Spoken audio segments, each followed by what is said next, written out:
Pertama kita turut ini ya berduka cita dan turut mengecam atas tindakan aparat kepolisian yang begitu brutalnya memperlakukan rakyatnya sendiri yang tanpa senjata. Kita tahu bahwa mereka sedang berunjuk rasa dalam rangka menuntut haknya. Yang kalau kita lihat silsilahnya itu kronologinya itu dari tahun 2006 semenjak AGO itu diterima oleh perusahaan BES. Ya, BES ini ya sebuah sindikat ya, holding company itu grup gitu. Kantornya kita udah tahu nih. Kantornya kita udah tahu di Gatot Subroto, Kapling berapa tadi Mas? Nah, kita sangat mudah sekali untuk menemukan lah, karena memang perusahaan ini perusahaan yang bonafit dan perusahaan yang komplain gitu ya, patuh dan sebagainya. Tapi kenapa justru dari laporan-laporannya sudah berjalan itu dinyatakan komplain, tidak melanggar dan sebagainya, CPO-nya pun laku di pasaran, berarti kan syarat-syarat yang diharuskan oleh ketentuan RSPO itu sudah dipenuhi gitu. Tapi tiba-tiba ini dunia dikagetkan, kita semua dikagetkan lihat video-video itu begitu brutal ya. Dan kita dengar juga ada komando-komando, tembak kepalanya. Dan ini gambaran negara ini udah nggak aman. Negara ini sudah nggak aman, Pak.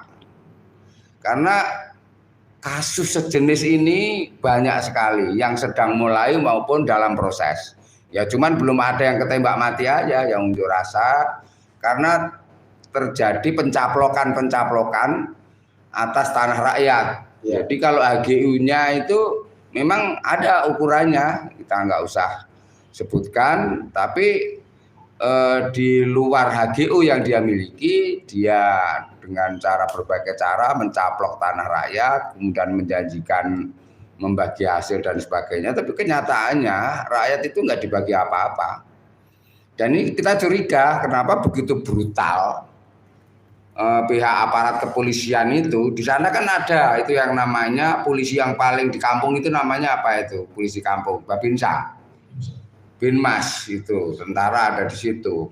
Babinsa, Babinmas, Babin Kantip, ada Polsek, ada Polres, ada Polda, semua digaji dan dia enggak seorang dua orang, itu ratusan jumlahnya. Dan mereka itu diperintah oleh undang-undang untuk melindungi, mengayomi, melayani dan menjamin kepastian keamanan. Begitu juga terhadap perusahaan kan untuk menjamin kepastian berusaha, untuk menjamin kepastian hukum. Tapi kenapa begitu masyarakat unjuk rasa tanpa senjata, kalaupun bersenjata paling parang.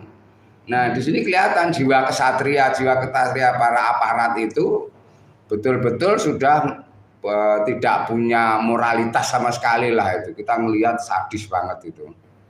Maka kita untuk memberikan dukungan moral, karena ini juga dikhawatirkan meluas sehingga menjadi kekhawatiran setelah kemarin kita bersolidaritas untuk Perempang. Dan ini masalahnya sama, yaitu penyerobotan, perampasan tanah, pencaplokan yang dilakukan sewenang-wenang atas legalisasi atas nama undang-undang, tapi jelas ada yang dilanggar secara ilegal. Sebetulnya mereka punya surat, mereka sebetulnya belum menjual belikan, dipaksa untuk menjualnya. Kalaupun nanti dipaksa menjual, belum tentu itu mau membayarnya. Banyak ini kejadian-kejadian untuk perampasan tanah yang nanti terselubung dijual beli, jualnya paksa, tapi belinya juga nggak jadi bayar gitu, dikemplang. Itu pun di mana-mana terjadi. Ada proyek tol, ada proyek bandara dan sebagainya. Dan ini nanti akan menjadikan kemarahan rakyat, karena kita sendiri juga gregetan melihatnya itu begitu brutalnya aparat itu memperlakukan rakyatnya. Dan kepada Bapak Presiden harus menjadi perhatian, karena kepolisian itu di bawah langsung operasi Bapak Presiden. Gitu. Sehingga ini juga harus ada tanggung jawab moral maupun tanggung jawab sebagai jabatan presiden untuk dapat memberikan jaminan keamanan, jaminan perlindungan kepastian hukum, jaminan kepastian bursa sehingga tidak menjadi keresahan yang meluas. Begitu. Jadi sekali lagi nanti untuk yang detail saya sampaikan tadi bahwa ini akan potensi, maka di SPN itu ada sektor perkebunan yang sudah kita organizer dan potensi kejadiannya itu mirip semuanya. Jadi eksploitasi tentang penindasan upah di bawah upah minimum, statusnya itu malpraktek, kemudian juga enggak memberikan haknya sepenuhnya menurut undang-undang, untuk kesehatan dan keselamatan kerjanya juga enggak terjamin. Tapi anehnya sertifikat compliance itu sertifikat inisiatif etis code of conduct yang diterbitkan RSPO dan satu lagi apa itu selain ISPO itu begitu sertifikat itu ada gitu. Nah ini ada apa dengan RSPO dan ISPO? Nanti Mas Ari tolong jelasin Mas. Jadi potensi apa lagi yang keperluan supaya nanti SPN juga